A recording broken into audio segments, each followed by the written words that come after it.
자, 여러분 안녕하십니까? 자, 우리 챕터 18장 법인세 보고 있잖아요. 이번 시간에는 3절 감가상각의 문제 보도록 하겠습니다.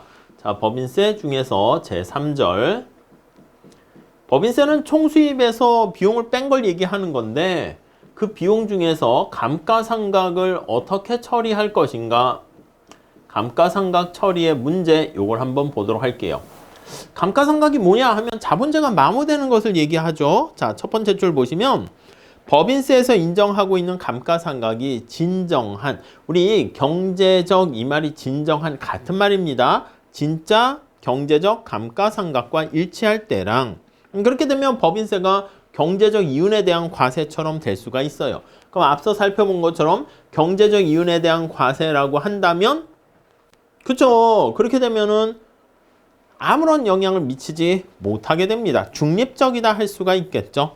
자, 근데 문제는 경제적 감가상각이라는 것은 진짜 자본재가 마모되는 것을 알아야 되는데 그걸 정확하게 측정하는 게 쉽지는 않습니다. 그래서 거기 보시면 이 감가상각을 진정한이 경제적 이런 뜻이라고 그랬어요. 진정한 경제적 감가상각이냐, 아니면 회계적 이럴 수 있는데 현실에서 현실적인 법인세 상에서 감가상각이냐. 네.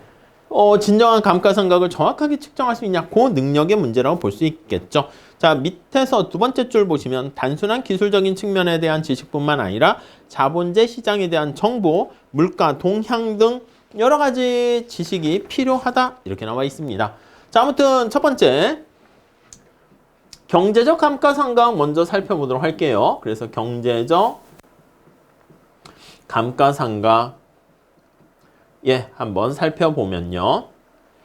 자, 첫 번째 줄 진정한 의미에서 경제적 감가상각이라는 것은 자본재가 나이를 먹어감에 따라서 자본재도 노후화 되겠습니다. 그 가치가 줄어드는 부분, 그래서 자본재가 연수가 차이는 거예요. 그래서 나이에 따라 오래됐냐에 따라서 가치가 감소하는 부분, 감소하는 가치, 그걸 바로 감가상각된다. 이렇게 보시면 되겠죠. 자, 그래서 같은 자본재라 하더라도 두 번째 줄 오래전에 만든 것보다 새로 만든 게 훨씬 더 가치를 많이 갖게 됩니다. 당연하죠. 왜냐면 오래된 거는 사용할 수 있는 남은 기간이 제한되어 있잖아요. 자, 그래서 거기 보시면 당연한 얘기인데 오래된 자본재보다는 기간이 최신 자본재가 감가상각이 훨씬 더 작게 되는데, 자, 그 이유 당연한 건데 거기 한번 볼게요. 오래된 자본재는, 자, 세 번째 줄 앞으로 생산 활동에 사용될 수 있는 기간이 그만큼 짧다. 그래서 생산 활동에 사용 가능한 기간이 길어요. 많이 남아 있어. 그러니까 오래된 경우에 비해서 최신 자본재가 훨씬 더 가치가 높게 되는 것이죠. 자, 그래서 가격이 훨씬 높게 되는 것입니다. 둘째, 자본재를 사용하다 보면, 자, 그래서 오래된으로 할게요. 최신 요거보다는 책에 있는 설명이 오래된 요걸로, 낡은 오래된 자본재 같은 경우에는 생산 활동에 사용될 수 있는 기간이 짧아. 이렇게 되어 있고요. 다음 두 번째, 자, 거기 보시면 자본재를 오래 사용하면 성능이 하락합니다. 그래서 성능이 하락하게 되고요. 네, 그리고 거기 보니까 자본재 생산성이 낮아진다, 이 얘기는 똑같은 양을 생산하기 위해서 노동과 자본을 더 많이 투입해야 되는 것이죠. 그래서 거기 보시면 생산성이 낮아지게 되고요. 생산성이 낮아서 그만큼 비용이 더 많이 듭니다. 거기 얘가 나와 있습니다. 낡은 자동차일수록 같은 양의 휘발유로 달릴 수 있는 거리가 짧아지게 되는 거. 자본재가 낡을수록 생산성이 떨어지게 되면 자본재 가격도 하락하게 됩니다. 오케이? 다음 세 번째. 자, 오래된 자본재의 생산성 자체는 변화가 없음에도 불구하고 체화된, 인바디드된 기술이 진보하게 되면 자본재의 체화된, 내가 자동차를 말이야 5년 전에 샀는데 별로 타지도 않았어. 그럼 이제 갑자기 성능이 떨어지는 건 아니지만 거기에 관련된 여러 가지 부품이라든가 어플리케이션 프로그램 같은 것들이 업데이트가 안 됩니다. 그래서 체화된 기술이 이렇게 진보화가 됩니다. 기술이 진보화가 되기 때문에 그러다 보니까 가격이 하락하게 되는 걸 알 수가 있습니다. 자, 거기 보니까 예를 들어서 생산된 지 3년이 된 인쇄기계가 있는데 성능 면에서는 새 것과 변화가 없어요. 그렇지만 인쇄기계를 쓸 때 사람이 일일이 해야 되는데 최근에 만들어진 거는 생산성은 비슷한데 자동적으로 된다. 이러면 컴퓨터가 알아서 수행하게 되면은 생산성에는 변화가 없지만 그 가치가 하락하는 거 알 수가 있겠죠. 자, 이러한 요인들 때문에 자본재의 가치가 하락하게 되면 자본재의 가격이 하락한다라는 거 알 수가 있겠습니다. 오케이, 이렇게 봐주시고요. 다음 달러 볼게요. 자, 이와 같이 나이를 먹은 자본재일수록 가치가 떨어지는 것은 분명하지만 문제는 그 가치 변화 정도를 어떻게 측정할 것인가? 아니, 여기 보시면 가치가 감소한다는 건 알겠어. 근데 요거를 어떻게 측정할 것인가 하는 거기에서 이제 문제가 발생할 수 있다는 것이죠. 정확하게 측정해야 되는데 이게 쉽지 않다는 겁니다. 자, 이 작업을 수행할 때 두 가지 방법 중에 하나를 가지고 측정한대요. 여기서 이 측정의 문제가 발생하는데 자, 첫 번째 방법이 뭐가 있습니까? 한번 보면요. 가격 중심 접근 방식이라 부를 수 있대요. 가격을 보는 거지. 가격 중심 어프로치를 하는 거야. 접근.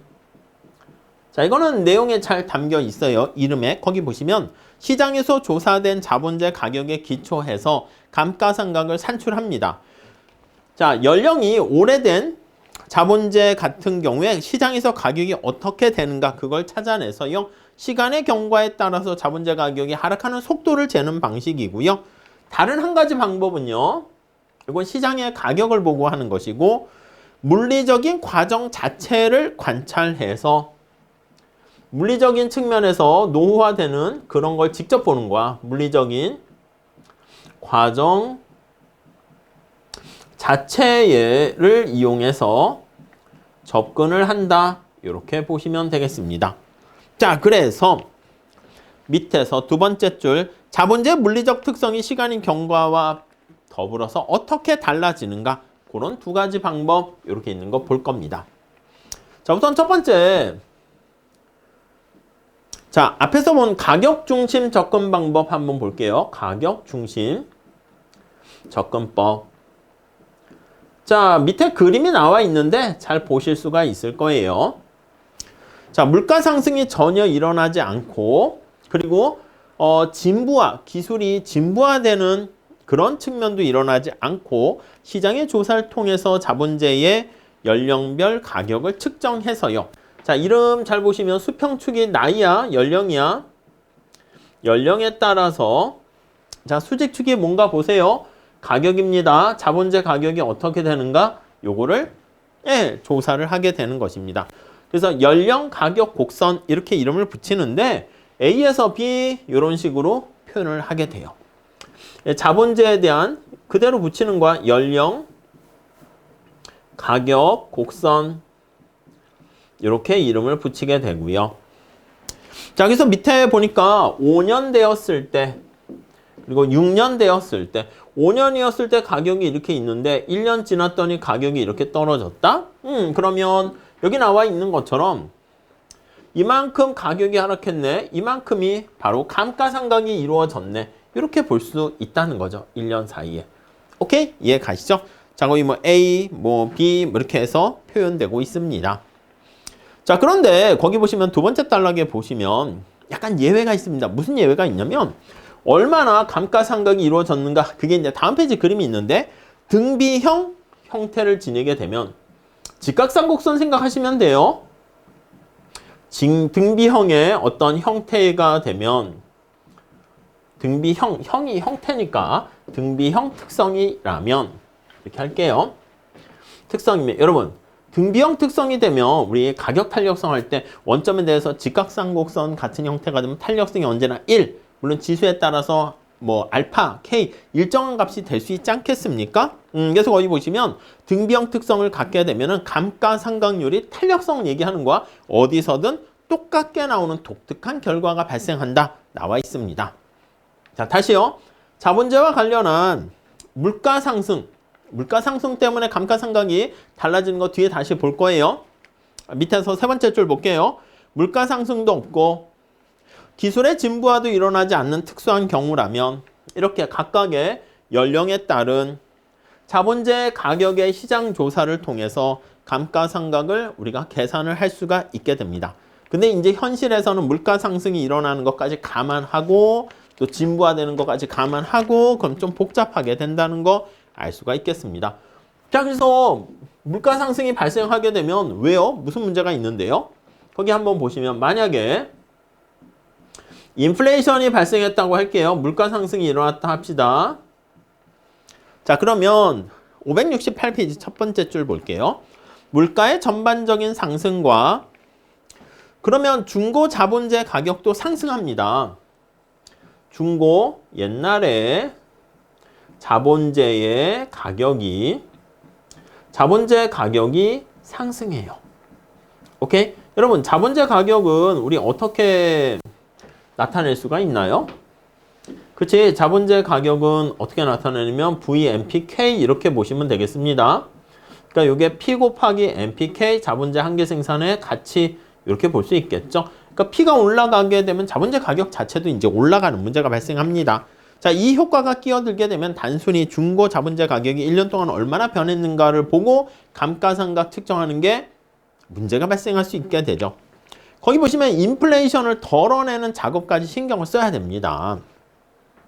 가격 자체가 올라가 버리게 되니까. 자, 진부화 효과까지 감안하게 되면 거기다 만약에 진부화되는 기술이 발전하게 되면 나는 뭐가 변한 건 없는 것 같은데 제자리 걸음이지만 다른 데가 다 올라가 버리면 기술이 올라가면 나는 뒤처지는 거잖아. 그게 진부화죠. 자, 기본적으로 같은 자본재라 할지라도 거의 예가 있습니다. 21년도에 생산된 자본재는 20년에 생산된 자본재보다 한층 더 기술 진보가 된 기술을 체화하고 있기 때문에 제조 연도에 따라서 각각 다른 연령 가격 곡선을 갖게 될 것이다. 우리가 똑같은 자동차라 해도요. 연식에 따라서 새로 업데이트된 부품 같은 것도 좋아질 수가 있겠죠. 자, 그래서 거기 충분한 시장 조사를 통해서 헐튼 와이코프라는 교수가 다양한 측면에서 이런 걸 고려해 가지고요. 연령 가격 곡선을 측정하려고 시도를 하게 되었다라는 거 알 수가 있겠습니다. 그 정도만 보시죠. 다음 두 번째. 자, 가격 접근 방법 말고요. 여기 나와 있는 물리적 과정 자체를 가지고 하는 건데 가격이 아니니까 비가격 접근 방법 이렇게 접근법 이렇게 이름을 붙이도록 하겠습니다. 자, 시간이 경과함에 따라 첫 번째 줄 보시면 자본재 물리적 특성에 어떤 변화가 발생하는가 물리적인 특성을 고려하는 겁니다. 이게 사실 뭐 진짜긴 하겠죠. 특성을 고려해서 감가상각을 측정합니다. 두 번째 줄 보시면 자, 각각의 종류의 우선 자본재가 평균적으로 얼마 동안 사용될 수 있는가를 알아야 됩니다. 그래서 자본재별로 평균 활용기간이라는 것을 가지고 활용기간을 가지고 측정하는 거죠. 근데 이제 물론 이 평균이잖아, 평균. 그렇기 때문에 실제로는 얼마가 될지는 정확히 알 수가 없죠. 자, 거기 나와 있습니다. 퇴역 연령이라는 표현을 쓰고 있어요. 자본재 실제 수명이 끝나는 연령을 퇴역 연령이라 합니다. 리타이어 하네요. 자, 평균 활용 기간 주위에 분포되어 있기 때문에 평균 활용 기간이 20년이다 라고 할지라도 당연히 어떤 기계는 평균이다 보니까 15년일 수 있고 25년일 수도 있고 그 분포까지 알아야 되는데 이게 쉽지가 않다는 것이죠. 오케이? 평균과 분포, 분산 생각하시면 되겠습니다. 자, 그래서 다음 단락 보시면 각 자본제 평균 활용 기간과 퇴역 연령에 대한 조사가 끝나면 이에 입각해서 기간당 감가상각을 계산해낼 수가 있는데, 자, 앞에서 본 접근 방법에서 시장에서 조사한 자본재 가격이 감가상각 계산의 기초가 되는 반면 이 접근법에서는 가격과 상관없이, 그치? 요거는 이제 가격을 중심으로 하는 건데 이거는 가격과 상관없이 물리적인 특성만으로 감가상각이 결정된다라는 특징이 있다. 이렇게 보시면 되겠습니다. 자, 이게 이제 경제적 감가상각이고요. 나름대로 진짜 진정한이라고 말씀드렸죠. 진정한 감가상각을 측정하려는 어떤 시도를 나타내고 있습니다. 자, 근데 현실에서 법인세상에서는 감가상각이 어떻게 되는가? 지금 그거를 한번 살펴보도록 하겠습니다. 자, 두 번째. 현실에서는 법인세상에서 감가상각은 어떻게 이루어지는가? 그 방법을 살짝 한번 볼게요. 이거는 뭐 조세법상에서 회계 처리를 어떻게 할 것인가 그거에 따라 달라지죠. 자, 거기 보시면 두 번째 줄에 지금까지 봤던 이 많은 종류의 자본재를 감가상각을 일일이 계산할 수는 없습니다. 불가능에 가깝다고 나와 있고요. 자, 세 번째 줄 보니까 법인세를 부과할 때는요. 편의상 어쩔 수 없어요. 편의상 자, 자본재를요. 몇 개로 분류합니다. 자본재를 비슷한 걸로 그룹핑을 하게 되고요. 그룹화를 하게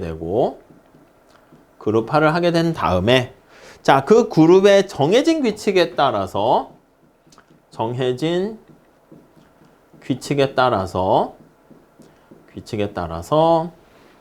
감가상각을 해나가는 걸 허용합니다.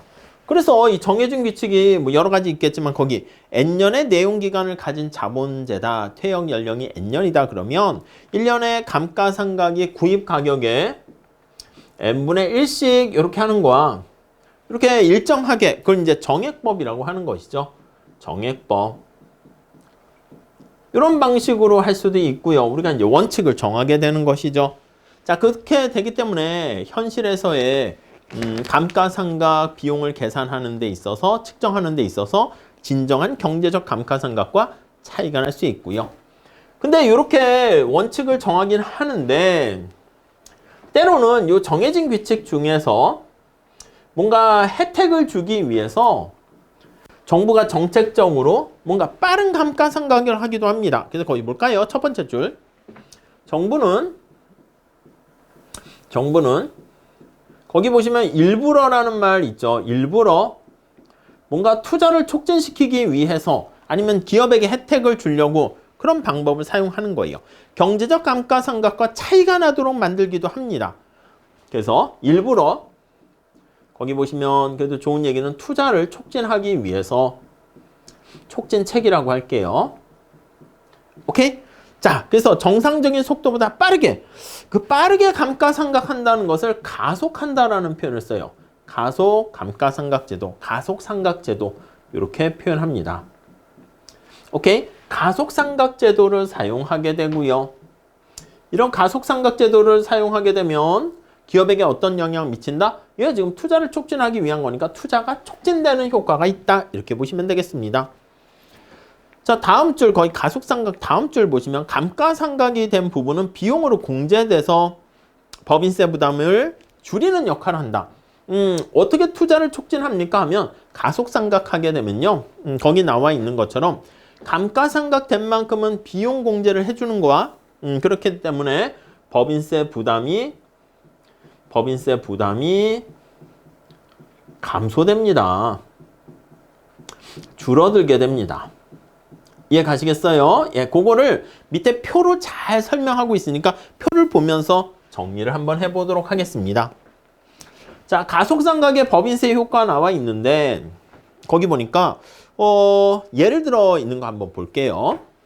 예를 들어 자, 자본재 가격이 얼마라고요? 30억 원이 어떤 자본재가 있습니다.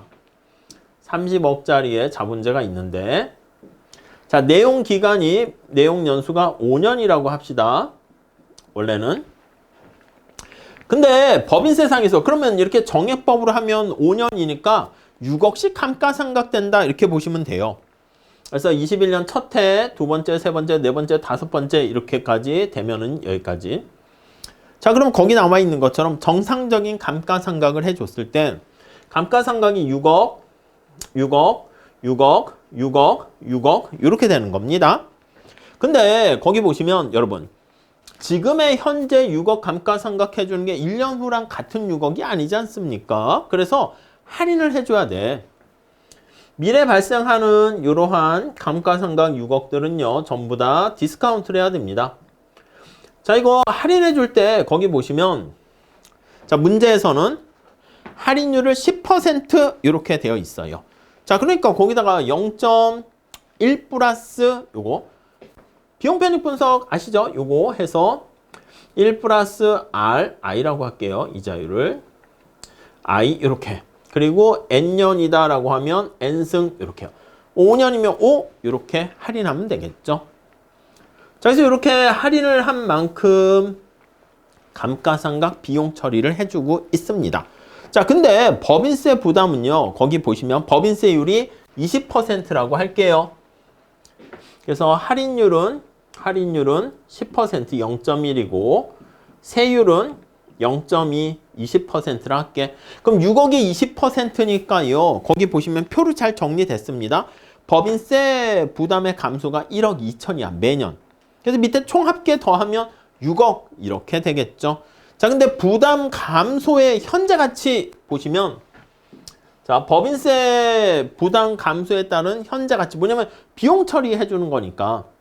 그래서 여기 나와 있는 것처럼 감가상각만큼 비용 처리를 해 줍니다. 거기 보니까 21년도부터 22년도 1억 2천, 1억 뭐 900, 9억 원, 9만 원, 그 다음에 뭐 9,917만 원 등등등 다 더하게 되니까 이게 5년이다 했을 때는 5억 뭐 38만 원 이렇게 되는 거 알 수가 있어요. 자, 이게 부담 감소의 현재 가치 이만큼 내가 절약을 했다는 것이죠. 근데 정부가 지금 얘기한 것처럼 가속상각을 해준다 할게. 그럼 이게 여기 나와 있는 것처럼 5년 동안 기계가 쭉 사용되는 게 아니라 3년 만에 완전히 폐기 처분된다 보시면 돼요. 그러면 10억, 10억, 10억 이렇게 감가상각으로 처리를 해주는 것이죠. 자, 그러면 앞에서 살펴본 것처럼 20%만큼을 텍스로 부담하는데 이거 비용 처리해 주는 거 아니겠습니까? 그래서 법인세 부담 감소가 2억, 2억, 2억 되는데 그 2억, 2억을 역시 디스카운트를 해야 돼요. 디스카운트를 해야 됩니다. 자, 그러면 2억, 1억 8천, 1억 6천 해서 5억 4천 711만 원 이렇게 됩니다. 5억 4천 711만 원. 이해 가시죠? 자, 그러니까 법인세 부담이 감소한다 그랬는데 감가상각을 이렇게 해주니까 비용 처리해 주니까 근데 여기 있는 것처럼 그냥 5년에 걸쳐서 하는 것보다 좀 더 빨리 마모가 되고 폐기 처분된다라는 요 감가상각, 가속상각이었을 때 비용을 더 많이 처리를 해주기 때문에 비용 계산을 해주기 때문에 이윤이 좀 작아져서 이게 기업의 이득이 더 이렇게 얘기할 수 있겠죠. 오케이? 그 표 잘 보시면 되겠습니다. 자, 그 예를 잘 체크하시고요. 다음 페이지 가볼게요. 만약에 여러분 아니 이거를 가속상각을 떠나가지고요. 거기 보시면 즉시 경비 처리 이게 최고의 가속상각 아니겠습니까? 사자마자 즉시 다 그냥 마모돼서 없어져 버리는 거야. 그게 경비 처리 해주게 되면 하면 얼마의 이득이 생겨? 그냥 바로 6억 원의 이득이 생기는 거죠. 그러니까 6억 원이 바로 이득이 생긴다라는 거 알 수가 있습니다. 이해 가시겠죠? 자, 그래서 거기 보시면 자, 위에 첫 번째 달러는 그 얘기입니다. 가속상각을 통해서 얻게 되는 이득을 얘기하는 건데 당연히 할인율이 높을수록 더 커지게 되는 거 알 수가 있고요. 지금 10%로 얘기를 했는데 10%가 아니라 디스카운트 하는 게 더 커지게 되면 이 앞에 비용을 앞에서 땡기는 거잖아. 여기 나와 있는 즉시 경비 처리는 아예 그냥 미래에 발생하는 게 아니라 지금 다 경비 처리해 줄 때가 가장 가장 이득이 큰 이득이다라는 걸 알 수 있잖아요. 그러니까 할인율이 크면 클수록 현재를 중시 여기게 되는 상황이 돼서 이득이 더 커지는 거 알 수 있죠. 자, 그래서 두 번째 단락, 투자 촉진을 위해서 빠른 속도로 감가상각을 허용해 나가는 극단적인 예가 즉시 경비 처리다라는 거 알 수가 있습니다. 자, 그 다음 단락 한번 보시면 실제보다 빠른 속도로 감가상각을 허용하는 제도는 기업이 세금 부담을 아까 여기 보시면 여러분 정부가 일부러 이렇게 했는데 기업에게 투자를 촉진하는 약간 긍정적인 측면에서의 효과를 유인하는 그런 인센티브 효과죠. 근데 이렇게 즉시 경비 처리해 주게 되면 기업 입장에서는 사자마자 뭔가 비용 처리돼서 이득이 발생한단 말이죠. 가속상각해 주면 남는 게 생겨. 그걸 되팔아 가지고 이득을 차익 거래를 누릴 수 있다는 것이죠. 그래서 거기 보시면 다음 단락 첫 번째 줄, 실제보다 빠른 속도로 감가상각을 할 수 있도록 허용하는 제도는 기업이 세금 부담을 회피하는 수단으로 악용할 가능성이 있다. 세금을 회피하는 수단으로 악용이 가능하다. 악용 가능성도 존재한다. 이렇게 보시면 되겠습니다. 자, 거기 이해가 있습니다. 빠른 속도로 감가상각을 해주게 되면 일단 세금을 절약합니다. 시장에서 그 자본재 실제 가치에 해당하는 만큼 나는 더 마모됐다 했는데 아직 충분히 쓸만하단 말이야. 그러다 보니까 거기 나와 있는 것처럼 더 높은 가격으로 되팔아서 이득을 얻을 수가 있게 됩니다. 그러니까 오히려 그런 경우에는 투자를 촉진하기 위한 정부의 일부러 이런 인센티브 측면에서 했는데 오히려 세금 회피 수단만 제공할 수 있게 되고요. 그리고 오히려 가속상각하게 되면 이것뿐만 아니라 또 어떤 문제가 있습니까? 예, 자본재가 거기 나와 있듯이 산업별, 자본재 종류별로 다 다른 정도의 가속상각을 하면 자본재가 다양한 종류가 있는데 자본재별로 차등을 하면 어떻게 됩니까? 선택의 왜곡이 발생하는 것이지. 경제학에서는 그래서 선택의 왜곡을 유발할 수가 있다. 그런 측면에서는 나쁠 수가 있다라고 지적되기도 한다. 나와 있습니다. 자, 이번 시간에는요. 3절에 해당하는 약간 법인세와 관련한 감가상각, 그래서 경제학에서 얘기하는 진정한 감가상각이 어떻게 되는가, 가격접근법, 비가격접근법, 그거에 대해서 말씀드렸고 현실의 법인세 상에서 감가상각 어떻게 되는지 그거에 대해서 살펴봤고요. 특히 정부는 정책 측면에서 가속상각, 즉시 경비 처리를 통해 가지고 뭔가 기업들로 하여금 투자를 촉진할 수 있는 그러한 인센티브를 제공하려고 하는데 물론 현실에서 그걸 악용하는 기업들도 존재할 수 있다라는 문제점을 보여주고 있습니다. 오케이? 자, 이렇게 정리하시고 다음 시간에는 물가가 상승하는 인플레이션기의 하에서 법인세 부담이 어떻게 되는가 같이 살펴보도록 할게요. 감사합니다.